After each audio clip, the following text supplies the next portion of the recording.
Perjumpaan dengan Tuhan Yesus pastilah membawa perubahan dalam hidup. Saya Agustinus.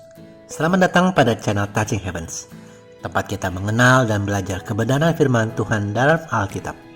Pada Alkitab, membimbing hidup kepada Kristus. Like dan subscribe untuk membantu channel ini bertumbuh dan firman Tuhan semakin diwartakan. Pada kesempatan hari ini kita membahas Zakheus dari Perjanjian Baru. Nama Zakheus berasal dari bahasa Yunani Zakaios atau bahasa Ibrani Zaki yang artinya murni dan saleh. Zakheus ini adalah seorang Yahudi yang memegang jabatan sebagai kepala pemungut cukai. Namun di masa itu di daerah Yudea berada dalam kuasa penjajahan Romawi, sehingga cukai yang dipungut adalah untuk kepentingan penjajah Romawi. Inilah salah satu sebabnya kita banyak membaca dalam Alkitab bahwa pemungut cukai dibenci oleh masyarakat dan disamakan dengan mereka yang berdosa. Ada sebab lain, di mana pemungut cukai mungkin melakukan korupsi dengan memungut uang lebih daripada yang seharusnya atas nama Romawi, padahal untuk memperkaya diri mereka sendiri. Nah, Zakheus ini adalah kepala pemungut cukai. Tentunya betapa masyarakat Yahudi waktu itu membencinya.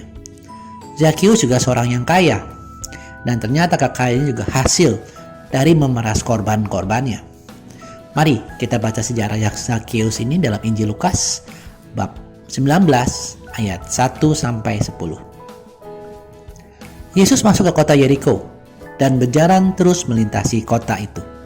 Di situ ada seorang bernama Zakheus, kepala pemungut cukai, dan ia seorang yang kaya. Ia berusaha untuk melihat orang apakah Yesus itu, tetapi ia tidak berhasil karena orang banyak, sebab badannya pendek. Maka beralih ia mendahului orang banyak, lalu memanjat pohon ara untuk melihat Yesus yang akan lewat di situ. Ketika Yesus sampai ke tempat itu, ia melihat ke atas dan berkata, "Zakheus, segeralah turun, sebab hari ini aku harus menumpang di rumahmu."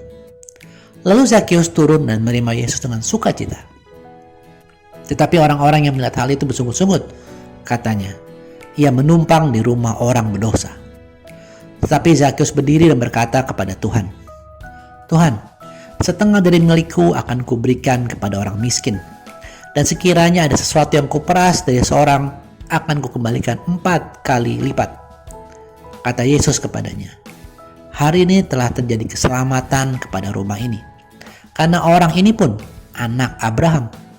Sebab anak manusia datang untuk mencari dan menyelamatkan yang hilang."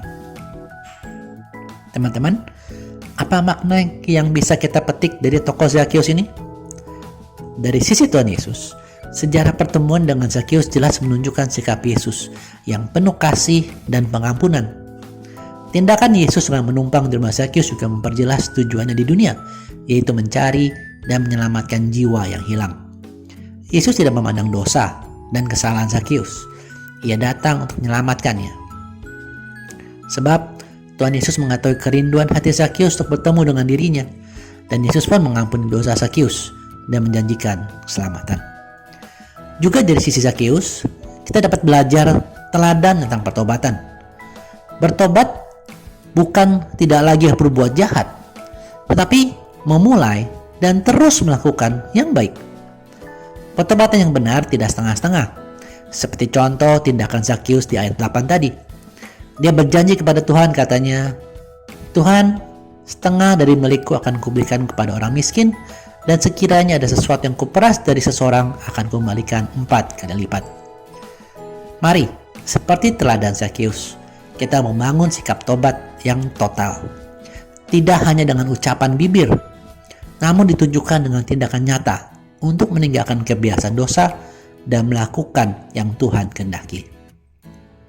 Teman-teman, ingat juga, Zakheus bertobat bukan karena takut akan menerima hukuman, tetapi bergembira karena telah berjumpa dengan Yesus. Sebab, jika hanya bertobat karena konsekuensi dosa, itu hanyalah penyesalan dan tidak akan mendalam. Tetapi pertobatan karena berjumpa dengan Tuhan Yesus, pastilah membawa perubahan dalam hidup. Terima kasih sudah menyaksikan. Sampai bertemu pada video Kenal Alkitab Rabu depan. Kasih karunia Tuhan Yesus Kristus menyertai Anda sekalian. Amin.